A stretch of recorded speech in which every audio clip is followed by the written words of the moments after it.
پاک نے سورہ مائدہ سے گل کہی جتوں مسلمانوں سے بھی کئی بے دین اٹھ کھڑے ہوئے کہ نری کتاب لے لو قرآن نبی نو چھڑ دو سنت کی ضرورت ہے بدماشو قرآن نے آپ آکھیا کہ امتاں نو کی اللہ تعالیٰ نے دسیا نری کتاب نہیں کتاب ہوں تو اللہ تعالیٰ چھاپ کے نا فرشتیاں نوں آندا ونڈ جاؤ کافراں نے کئی باری آکھیا کہ جے اللہ مناونا چاہتا تو انسان نو ضرور نبی بناونا فرشتے کر دے اللہ نے آکھیا کام ہو سکتا فرشتے آن تانوں کتاباں پڑھا دین مگر کتاب دے بارے رولا پی جائے بے سید دی کی تشریح ہے یہ کی معنی کی مطلب کون فیصلہ کروں گا اس تو کتاب دے نال استاد لازم ہے میں ایک استاد بھیجدا لکل جان اللہ شرعۃ و منہاج اے لفظ اہل علم بیٹھے اللہ نے آکھیا ہر امت ਲਈ دو شیاں بنائی ایک شرعۃ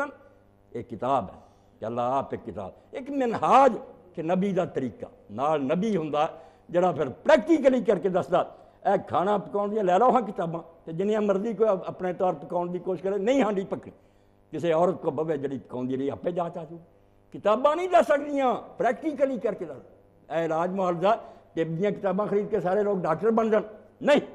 ڈاکٹر دے نال رہ کے کئی دیر انہوں تجربہ کرنا پیندا کہ اتنے مشق کی چیز منہاج اور شرع اے سن لو اہل علم کہ ایک شرعتن اتردا ہے شریعت ایک نال منہاج اتردا نبی دا طریقہ نبی دی روش یہ دو جب تک نہیں ہوندیاں دین نہیں مکمل ہو سکتا جڑا انہاں دونوں الگ کرنا چاہے نا بھی کتاب لے لیں گے تو پڑھ لیں گے ٹاپے میں نے لے لیں گے رسول نو نہیں پوچھنا ضلالم بعیدا اینے گمراہ ہون گے کہ کافراں تو برے ہو جان گے